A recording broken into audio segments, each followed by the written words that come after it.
Africa. Good afternoon, good morning, good evening, from wherever you're joining in from. Welcome, welcome, welcome. My name is Alera Fregene, and with me today is Patience. Hi, Africa. Hello. Hi, Patience. It's so good Hi, to hello. have you with me in the studio today. Thank It's exciting you. for It's me. glad to be here. And today we will be looking at the topic citizens' engagement in decision making and democracy in Africa. Ooh, amazing! Hmm. I think it's Yep. a very interesting topic. I I look forward to delving into it. So, keep your questions rolling. I would like this to be really interactive. We look forward to carrying you along in this session today. So, patience. Yeah. Would you like to do a Hi, brief hello. introduction? I'm trying to find. Okay, my name is Patience. Okay, I'm listening. No, you may proceed, patience. I was trying to find the profile. I All right, lost. all right. So my name is Patience Jansa. I'm a Ghanaian. Although I have a little bit of my, background, education in Nigeria, my undergrad in Nigeria, and in mass communication. And then That's I went ahead to study my master's in media and creative enterprise in the UK, Birmingham City University. oh, Currently, I am an entrepreneur. I run my own dispatch company, and I have an online business, buying and selling of goods. Basically. So yes, that's me.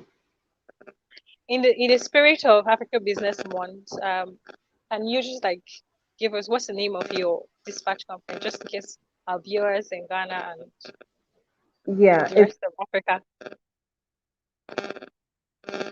You're muted. You're muted. You're muted in a very patient. I can't hear you. Yes. okay. Sorry about that. Sorry about that. Okay, it's a very new business actually, but it's called Ace Delivery and Logistics. So you can just say ADL. That's the name of Okay. my business. Yes. Okay. Well, it's so good to have you. So, first of all, citizen engagement in democracy, and Yeah. decision making and democracy in Africa. What jumps at you when you hear that topic? What do Hmm. you? Engagement. Okay. I mean, the first thing that comes to mind now is how um, citizens, how we participate in the decision making in our countries. And the first thing that comes to mind is what do we call it? Elections, voting. I mean, in Africa, well, do I say, don't let me generalize, but here in Ghana, and from the little time I have stayed in, actually, a very long time that I have stayed in Nigeria, I um, I know that the youths have this belief that, when it's time to vote, I mean, I just want to hide in my house. I don't want to be in the public because anything can go wrong. And I mean, some people even think, I mean, my vote doesn't count. So why should I even try to vote? Because at the end of the day, whoever they want, I mean, they in quotes, whoever they want is who they get, is who they get into power. So why should I waste my time, my money? I mean, some people actually take transport to go there and vote. But here in Ghana, it's a quite different ball game altogether. I mean, when it's time to vote here in Ghana, it's like they take it really personal. And some people go to the voting, to the poll as early as maybe like 3 a.m. Some people go there from maybe 12 midnight and sleep there until it's time to vote. I mean, for them to do that, I want to believe that that means they believe that their votes count. So I mean, it's different in every part of the country, different in every part of Africa. So yes, the first thing that comes to mind right now is voting, people voting, really. So, like what you just said now, you said that the general consensus or the general feel, general emotions regarding voting and election is Hmm. usually it doesn't in Africa. because we're talking about democracy, and one of the things about, I mean, election is a way to democratically elect your leaders and to be a part of the decision-making process. So obviously, that's like one of the first places to start from when we're talking about this conversation. So yeah, but like Yeah. you said, it's rightly true.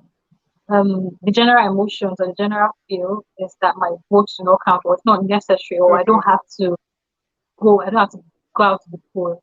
And Mm-hmm. I mean, every decision, there's a reason.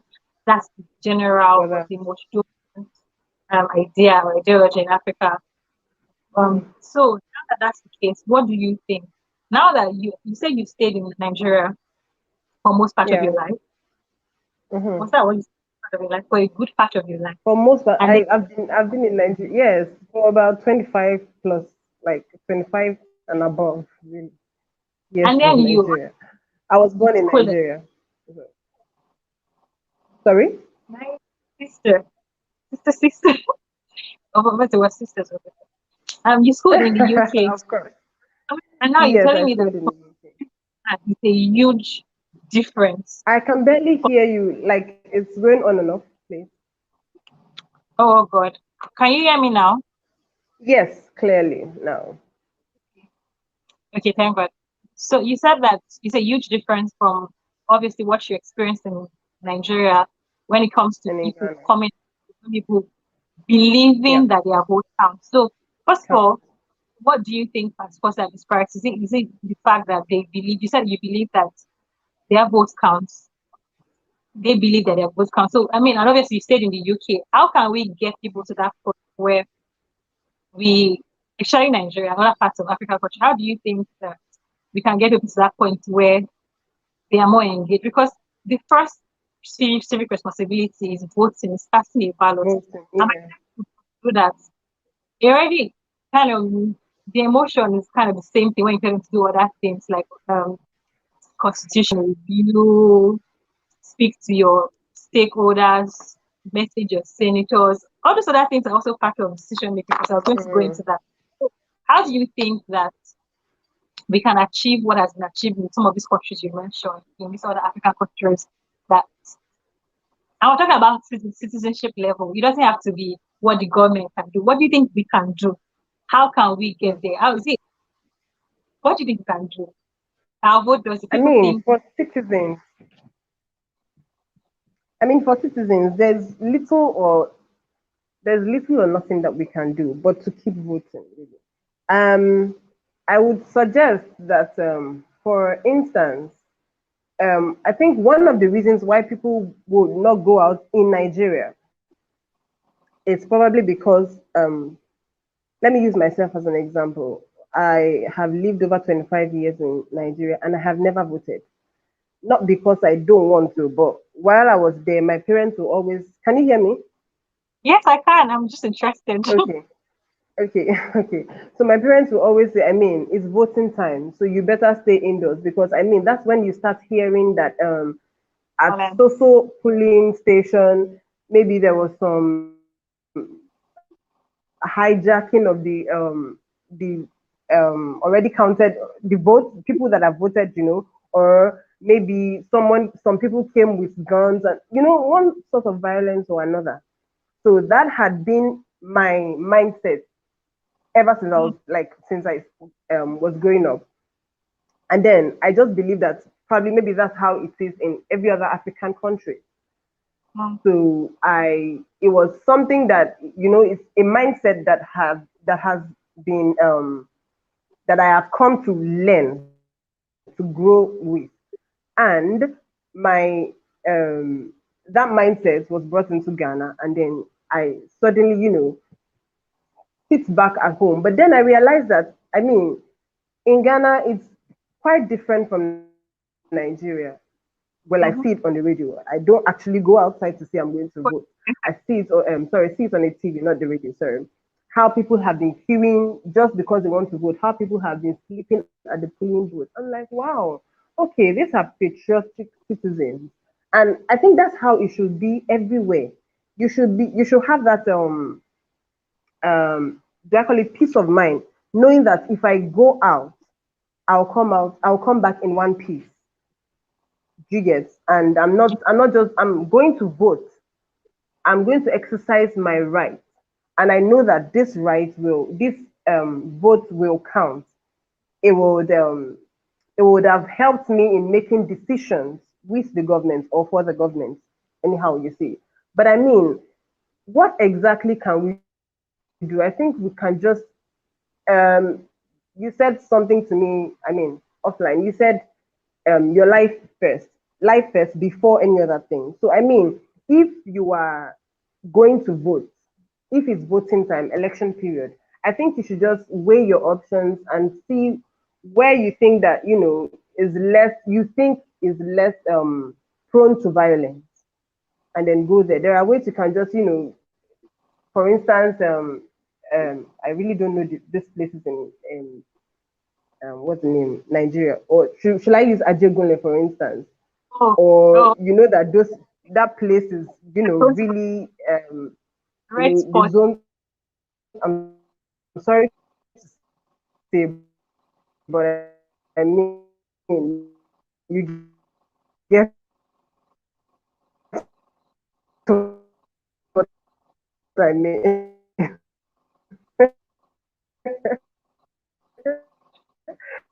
I mean, so looking at the protest, I had to bring that up because I mean, Lekki was one of the places that I thought was the safest. I don't know if you felt so as well. That was Yeah. one of the places I felt like, oh, this place, no, nothing can happen there. And then all of a sudden, that happens. Yes. So yeah, I think we just have to weigh our options. And Africans, we believe in prayers too. So just pray as well, and then go on and vote.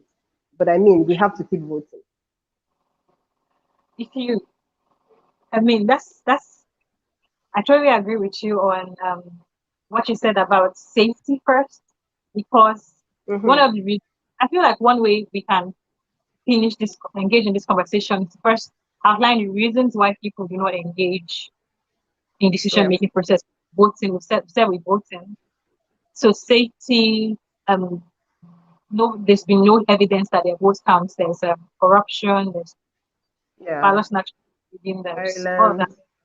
place. So what can we as citizens do?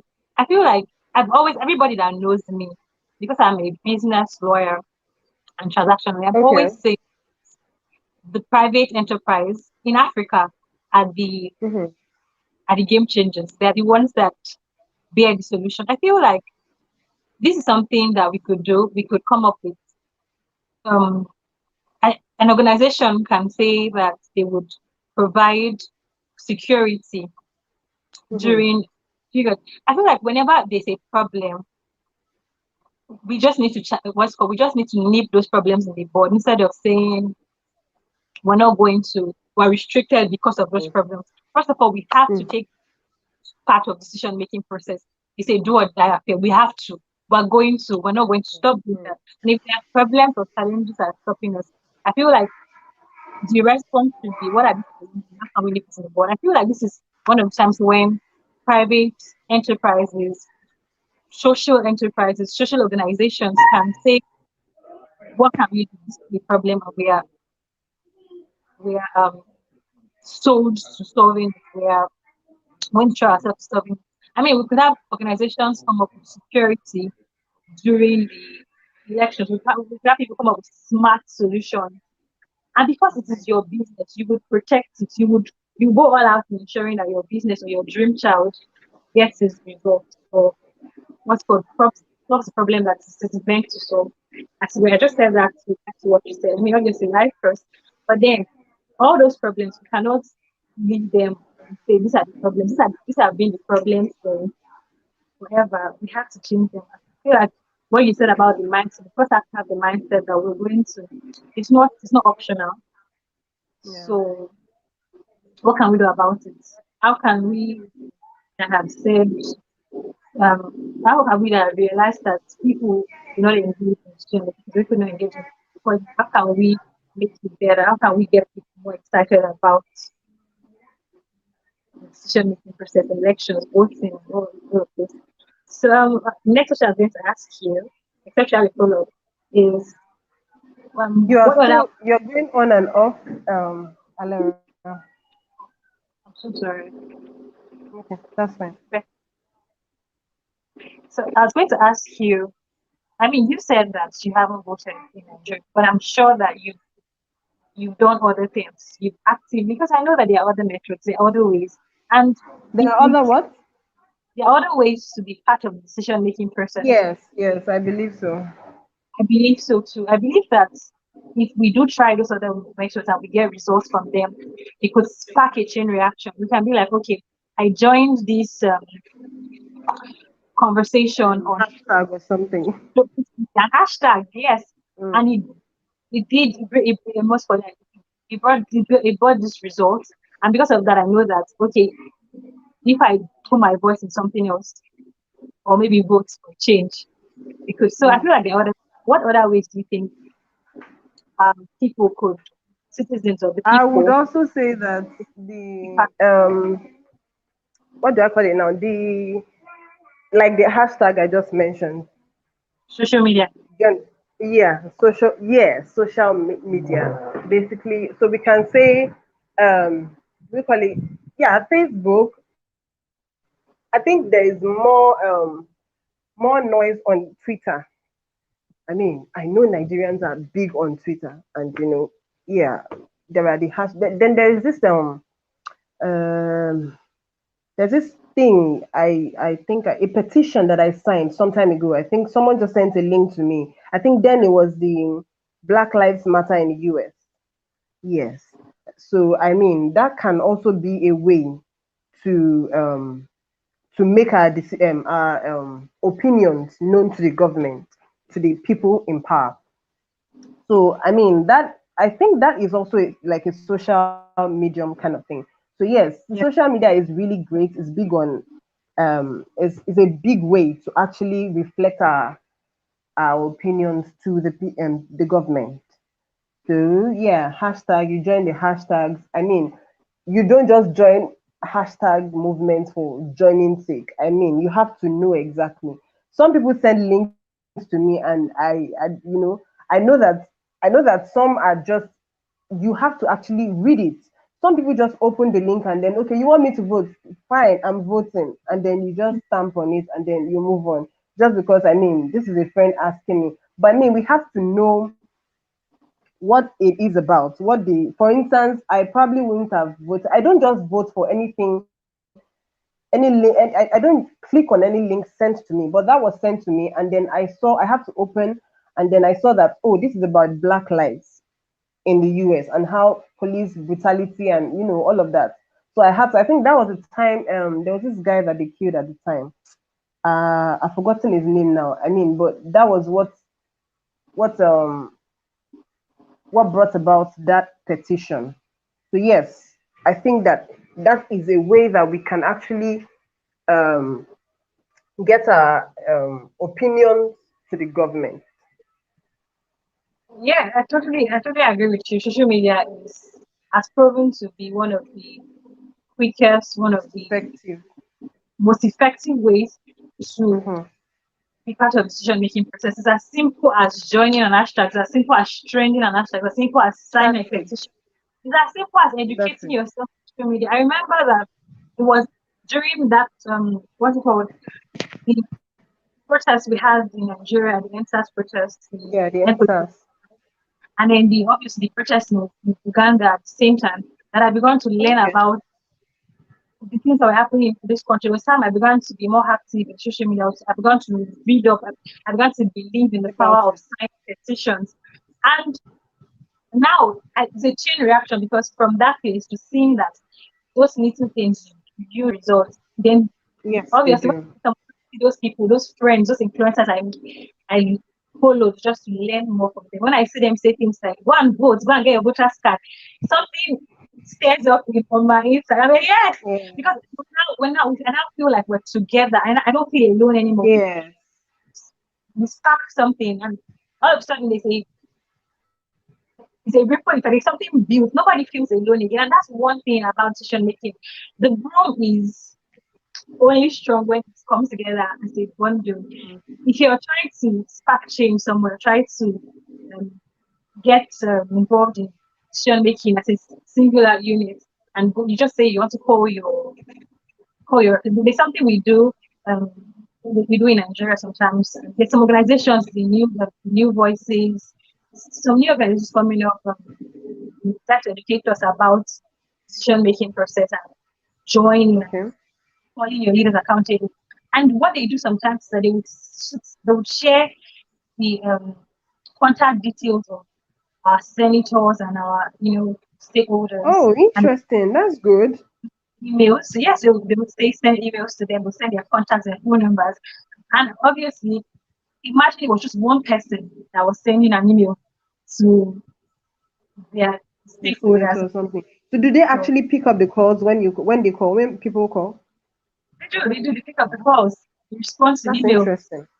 they respond to emails, That's and good. you see that from there, from engaging your senators. Because the thing about it is that when these are our representatives, they're supposed to be our voices in government, in the legislative house.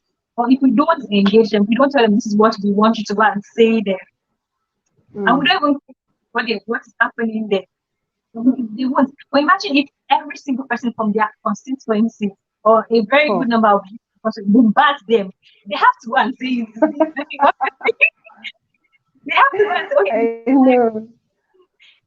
So it gives us that. So that's one thing about social media. It forms, it's a Mm. collective forms that this is power, this is unity. It's different. It's like it's not that well. There's something I say when we're offline about we can't give up. We have to keep beating the drum until it busts. Doing it. Yeah. About Yeah. we collectively, you kind of feel like you're not alone. Imagine Mm. I'm sending my senator or my representative some of my process, and I'm sending my mail every day, and I'm not getting any response, nothing. I don't know whether it's working or not, but I'm sending it because You every keep time on Twitter, sending it. I see the hashtag and they say send to your representative. I'm like, okay, I send Yeah. it. Yeah. And you know you're not the only one sending. And I mean, it's even an app, it's even like mobile, what's it called?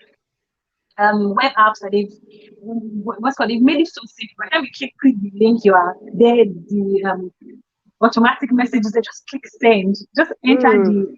the speak the senator of your own constituency. It's that simple. I could be doing that. I've done that in the past. I could be doing that consistently, and I don't know whether it's working. I don't get a response from them. But I come on Twitter the Mm. next week, or the next day, and I see someone says, I sent and I got this response. I'm like, okay, this is working. So there's Yeah. that And then you want to keep without. going. So, but we can't talk about social media without talking about Yeah. it. So, what do you The think? What do you traditional media too. traditional Are media you is? talking about the traditional media? Yeah. No, I said For media. traditional media, yeah, for traditional media, I think traditional media here, especially radio, like in Ghana, the citizens value the traditional media a lot. Like you Oh, cannot enter any car or a taxi. We call it you people call it downfall. We call it trotro here. Taxi, trotro. So you're okay. going around. You're hearing. In fact, everybody is playing one is listening to one station or another. I mean the radio. So yes, they're very. You get a lot of information if you listen to the radio in Ghana here. So yes, I think the radio is a way that we can get to tell our opinions to the government. For instance, here in Ghana, I mentioned to you offline. I said that we get a lot of issues on flooding when it rains. Mm, You know what I mean? Just a little rain that you don't expect that it will affect anything, and then the whole place is flooded. And then in fact, there was an issue at a very popular place in Ghana called Circle at some point. Yeah, it was a fire incident, and this happened because there was flood. It's very contradictory, but I mean, the whole place was flooded, and then there was a filling station just around the area. The filling station was flooded as well, and then fuel. It was like, I don't know, there was a leakage somewhere. There was fuel all over the water, on top of the water, and that was it. You know, the fire, I don't know, somehow a fire started, and then the whole place was engulfed in fire, and a lot of people died. A lot of people were burnt to ashes. This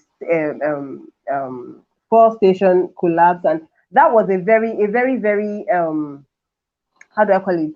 Do I call it congested area? Like it's always, when you say I'm going to circle, that's like computer village. Yeah, in Nigeria. So imagine computer village getting. Are you there? Yes, I'm here. Imagine I'm here. computer. Okay, so imagine computer village being engulfed in fire. Do you know how many people will actually die?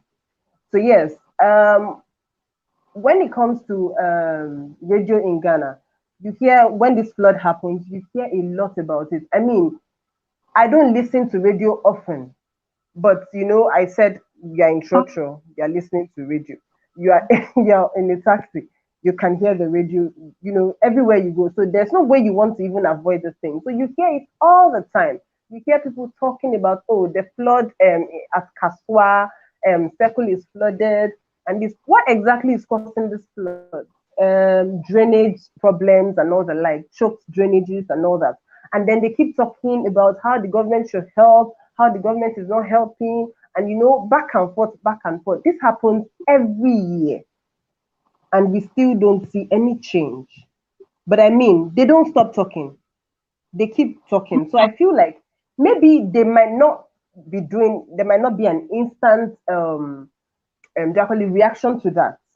But Yes. I mean, like you said, let's just keep doing it. They are listening. And that's one thing about Ghanaians. I sometimes I just wonder, you people are talking, you keep talking about these issues. Nothing is done, but I keep hearing it again. I mean, that's persistency, Yeah. or do I call it consistency rather? And I mean, they keep talking. They are not tired of talking. So I mean, Mm. that's like something that can really help. I mean, maybe to change the way. I mean, if a government, a particular person in government is sympathetic towards the plight of the people. I mean, you see your people dying every day because of a particular issue that they've said over and over again. I think at one point it should get to them. So let's just keep doing it. That's what I think we should do, really. I like that you raised the issue of you raised the solution that is old media or what you call radios, because I Radio, think yeah. that that's the things that we're missing in Nigeria. I feel like, sorry, I'm going to ask you this question. In Ghana, Hmm. these radio stations, these media houses, are they owned by Hmm. private organizations or they are owned by the Some government? of them, private, a majority private, and then we Majority have some private, government owned media too. Yeah. but some just a little. So I feel like these are where we have disparity because in Nigeria, Mm. even the one a lot of media houses are owned by government Government. officials. Ah. But Mm. you understand? I Or can for imagine.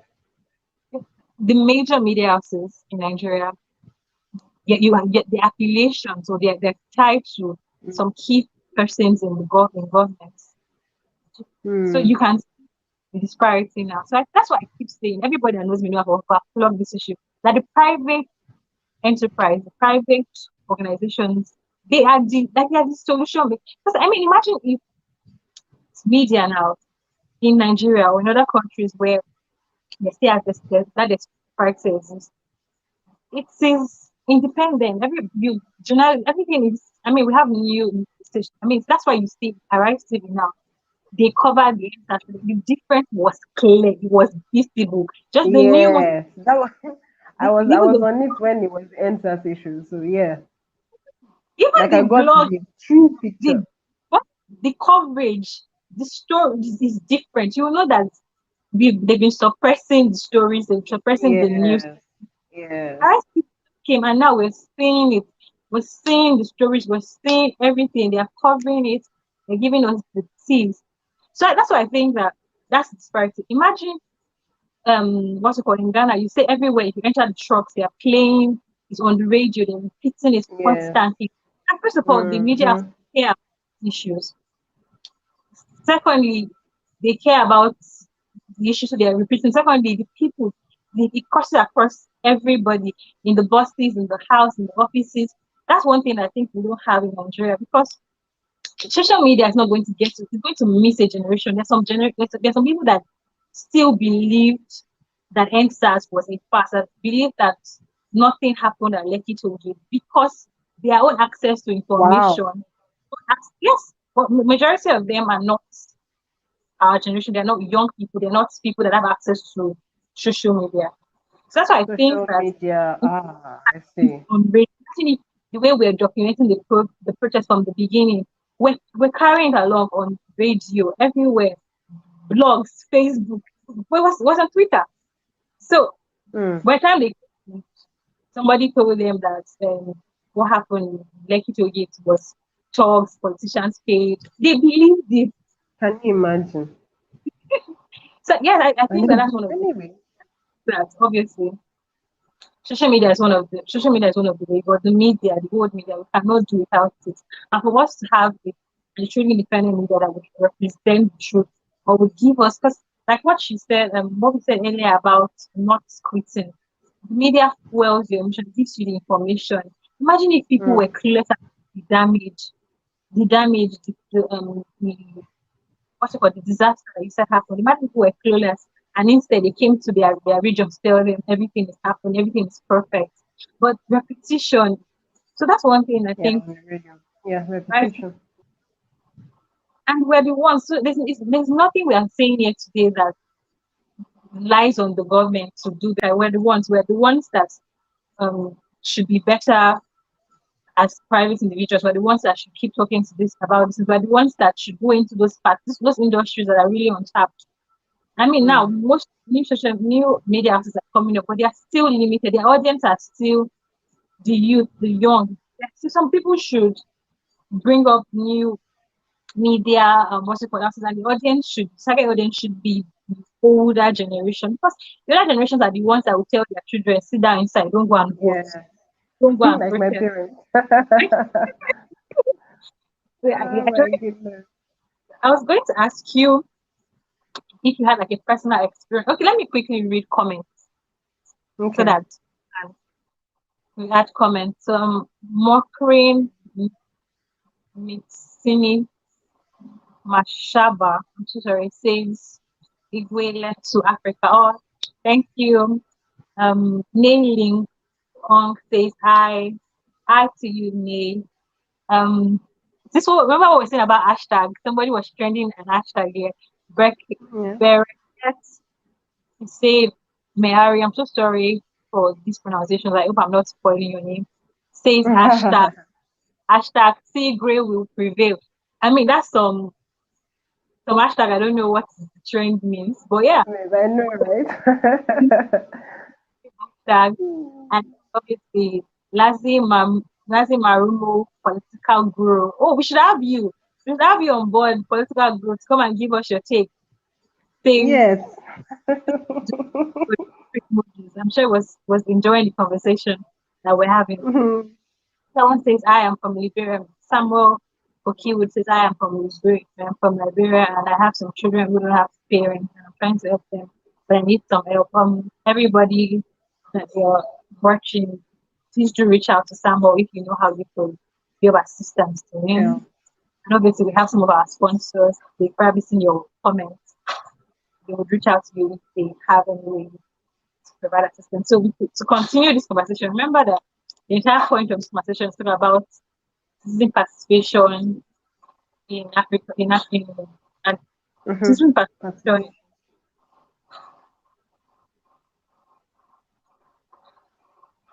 Oh wow, I'm so sorry about that. So I didn't understand what that hashtag was about, the Tigray one. So forgive me if I forgive me Africa if I said something that I didn't understand. So what was I saying? I was going to say. So I was going to say, we talk about personal experiences. I mean, obviously, talk about from now, talking about citizen participation, talk about election, and we said there are other diverse ways, which is social media, Mm-hmm. new media, um, what's it called? And then I think, obviously, private enterprise, I mentioned it, I can't overflog it. Yeah. We Yeah. have African Business Month, and that's one that from African Business Month, you can see what we're doing. We're talking, we have what's it called? We're talking about unity among African businesses, collaboration among African businesses, patronage among African Yeah. businesses. So that's one way. I feel like this conversation, we cannot stress on to talk about unity as a continent. See what was happening has in what's it, Uganda when the NSAS protest was trending because of the traffic, the traction that the NSAS protest was getting. The the Uganda protest was also trending. Hashtag was also Yes. trending. So I feel like we support each other. And one way we can do that is businesses, support Africa business, support Africa ideology. That's one way I think that can, because like I said, like I said before now, the private sector is key.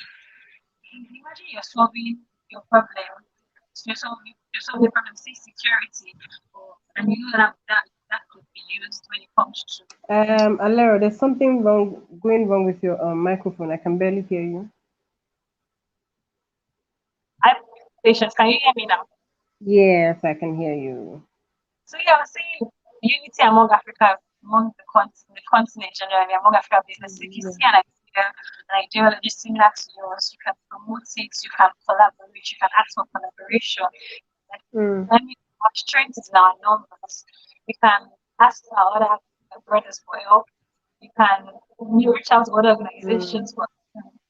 And what I noticed happened during the interface with different countries, when our brothers and sisters from Africa, they were calling for their own celebrities to help us to air their own opinions. So yeah, until we realized that I say in Africa we're just one.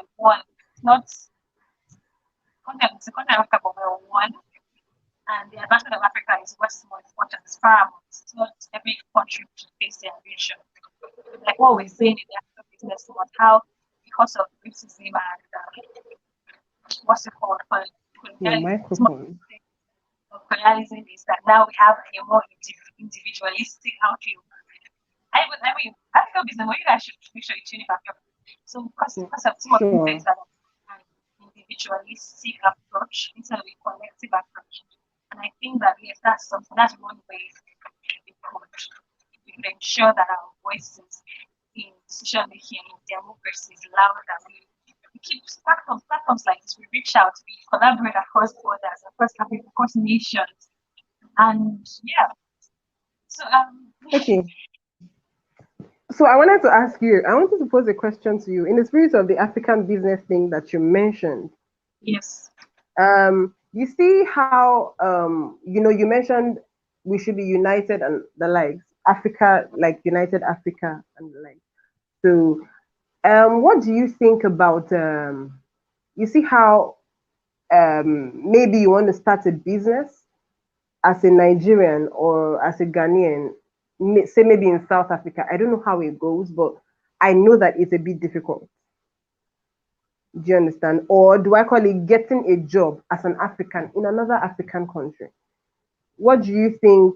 I mean, I know there are processes, but then I feel like the processes are very, very hard, like a very difficult step to actually gain an employment or even how do I call it? Or even start your own business. Let me give another instance in Ghana. In Ghana, in fact, sometimes, okay, no, let's use Dubai as an example. I know that Dubai is you cannot start a business without involving a citizen of the country. Yeah. Before starting your own business. So you have to like partner up with a citizen. How about I don't know, well, just my suggestion. We don't know who is watching. Maybe like a government official is watching now. How about how about that in Ghana as well or in Nigeria? For instance, I know that we have a lot of expatriates here in Ghana that are making it big time, and then the citizens are there with nothing. Like, I mean, in fact, the citizens have to serve the expatriates. I know it's the same thing in Nigeria as well, but I mean, don't you think that the government should maybe set a law or create a law like the one for, I know they do that in Dubai and Philippines, or somewhere. I mean, if that law can, it will really help. Do you know the law exists in Nigeria? I mean, first of all, It does. yes, before a foreign company Oh. can set up in Nigeria, you have to have a Nigerian on your board. And Nigeria has to have like equal share, it has to have a controlling Does share. it actually work? It's the law. So imagine if that's the law of the country and then somebody comes to your country and sets up and uses you as a fraud just to actually get papers. Because for them to actually set up, they have to have Nigeria on the board, they have to have a Nigerian insurance and all this. So imagine they actually come to your country and they reach out to a local, and that local allows them use them as a front because you have to have those things in place. And in most industries, they would say that there has to be a Nigerian from that particular with so years of experience in that field. Experience. Controlling, like you must not just be a member, you must be on the board and have controlling shares. I know that that's the case for a couple of businesses. I know that that's the case for a couple of I didn't know that law existed, honestly. Yes. So imagine if you have that in place, and the reason why you have that in place is because some Nigerians are selfish. So I mean, that's what it goes down to what we're saying about collective individualism mindset. You have to drop it, and you know that it's collective. You cannot because of what you would gain, your selfish interest. Because where you want the minority, they're already doing it, they're already serving their own self. And yeah, that's not what we put them there to do. They're doing that already. They're serving themselves, they're serving their pocket, they're serving their greed. And some of people are serving their ideology, what they know, what they learn. So they learn truth. That's how they can pass to them or whatever it is from their godfathers to their fathers. You have to see their ideology. That's how it is well with Africa. We can't afford to do that. We have to be more collective. We have to be more collective. Yeah, united. United. We cannot sell out. So imagine what you just said that in the private sector, somebody comes to your country and this is what the law says. So you would be a front person. Because I know that those laws are in place. In Nigeria, the problem has never been about the law. That's why we're not even talking about and then laws. The law says that citizens have social power.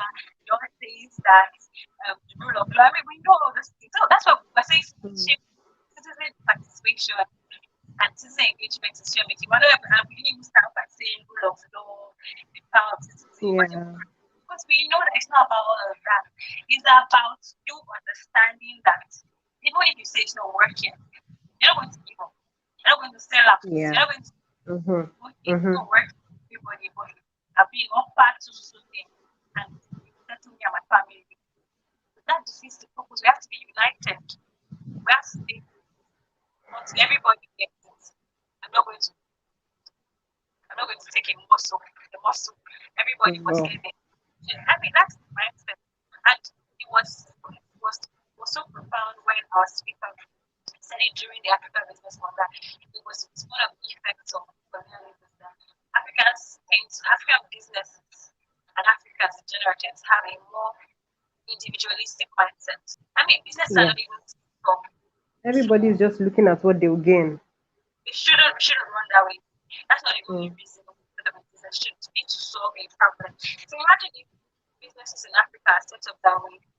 You find a problem, solve it. You put all your resources, everything to solve that problem. Do you think that the government or the policies are enough to stand in your way when you are so focused on solving one particular problem? That problem that you have chosen is insecurity when it comes to when you like you're going to reach out to help, you're going to reach out for collaborations, you're going to do your research, you're going to understand what I'm trying to say.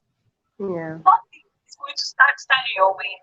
And that's just one example. We're looking at businesses. So imagine if citizens had that mindset. So we're not going to give up, we're going to keep talking.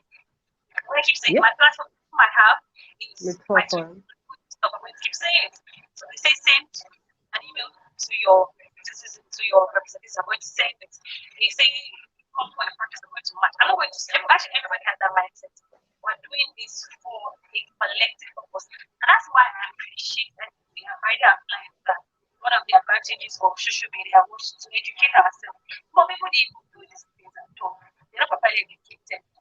So we as the coming generation, we have to change those mindsets. Like we're saying, like I said just now, that it's not people there, minorities, people involved in it's an ideology they're passing down. It's not good of that. That you have to get that. That's the basic thing. Yeah. So yeah, I think Yeah, and I think that you mentioned something that no matter where you can lend your voice no matter where you are, wherever you are, be it maybe you are in Africa or outside Africa, in diaspora and the likes. I mean, that's why the social media is there. I remember the NSAS thing where this lady's life was at what's her name, DJ Switch. switch. And right now, yeah, I'm told she's in Canada, or I heard she's in Canada rather. And I mean, even there, she's still talking. She's still learning her voice. So I mean, let's just keep talking. It might sound like nobody is doing anything, but at the end of the day, I mean, something will be done. So I think wherever you are, no matter how far you are from Africa, the continent, you should speak and you should continue speaking. That's like a good piece to wrap up this conversation. We said why you should say by saying you should participate in your like also is not working. And now we're ending by saying keep talking from whatever platform, whatever place you are. I mean, it's this wave of Japa. Japa has to keep talking. Do Japa, keep talking. Don't just stop talking. Don't just stop. So but rounding up, I would have loved to share. But rounding up now, I feel like this is a very good place to round up. So the funny thing, your voice is now clearer. Just when we're rounding up. I hope it's visually on your end. And my voice is not clear. I hope so. I hope so. I'm sure that's the case. So let me see. So some of the things that we had there says to we said this says to condemn and reject unconstitutional changes. Those are some of the solutions I've been outlined. Democracy should deliver its promises. I think that's the same thing. We should condemn it. That's not lie. That's not lie. It's not good. Don't say it's good. Don't. I feel like the good conversation. Let's not stop talking. Let's call out bad behavior. Let's call out constitutional behavior. And I feel like because we're young people, that's why we keep going back to NSAS. NSAS it actually taught us a lot of lessons. Yes, a whole lot. Even for me in Ghana. So I was going to say like the NSAS, like what we during the NSAS we said that if you see police brutality, speak up. Collective, don't just leave. Don't see somebody police driving somebody or beating somebody and just be quiet. And passive.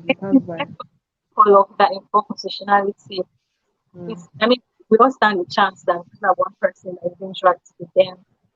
And this has been an exciting conversation. Yes, very exciting. So well, that's all for us. That's all for me. Yeah. Same here. Thank you very much for joining us. Thank you very much. It was a pleasure to be here. Yeah, same here. So, thank you, everyone. Thank you for joining, everyone. Thank you for joining, for streaming from wherever you are, and for dropping your comments. See you again next week. And we appreciate our sponsors, Speak Black to Me, our partners, and obviously the United States of Africa. Take care and see you next week. Bye-bye. Bye.